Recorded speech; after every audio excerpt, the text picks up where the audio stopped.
প্রধানমন্ত্রী নিজে দুর্নীতির বিরুদ্ধে লড়াই না, দুর্নীতির সঙ্গে আপোষ করে চলছেন বলেই আজকে ভারতবর্ষে দুর্নীতির নামক বিষয়টা আজকে এইভাবে প্রকাশ পাচ্ছে। একটার পর একটা ঘটনায় দুর্নীতি। মোদীজি নিজের দুর্নীতির সঙ্গে যুক্ত। ইলেকট্রাল বন্ড তার প্রমাণ। ইলেকট্রাল বন্ডে কি দেখবো আমরা?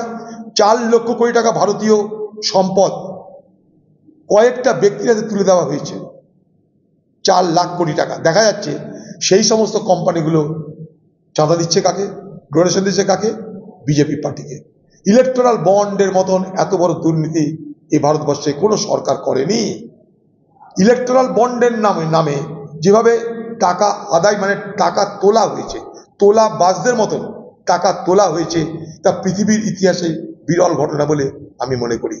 তো সেরকম ইলেকট্রাল বন্ড দুর্নীতির একটা খুব বড় একটা বিষয়, যেটা মোদী সরকার ধামাচাপা দেওয়ার চেষ্টা করছে।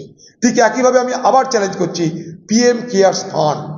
এই পিএম কেয়ার্স ফান্ড ভারতবর্ষের মোদীর নেতৃত্বে দুর্নীতির আরেকটা অঙ্গ, আরেকটা বড় আধার। ইলেকট্রাল বন্ড এবং প্রাইম মিনিস্টার ফান্ড, এই দুটোর মধ্যে দিয়ে মোদী এবং বিজেপি পার্টি লক্ষ লক্ষ কোটি টাকা কামাই করেছে। আজ না হয় কাল এগুলো প্রমাণ হবে। ছোট্ট একটা সুপ্রিম কোর্টের ধাক্কাতে দেখলেন না কি হয়ে গেল? আপনারা কি কেউ জানতেন বিজেপি পার্টি ভয় দেখিয়ে টাকা আদায় করে? যে কোম্পানির কাছ থেকে চাঁদা নিচ্ছে সেই কোম্পানির কাছে 7 দিন আগে ইডি গেছে, সিবিআই গেছে, তারপরে সে চাঁদা দিচ্ছে, তারপরে সে কাজ পাচ্ছে।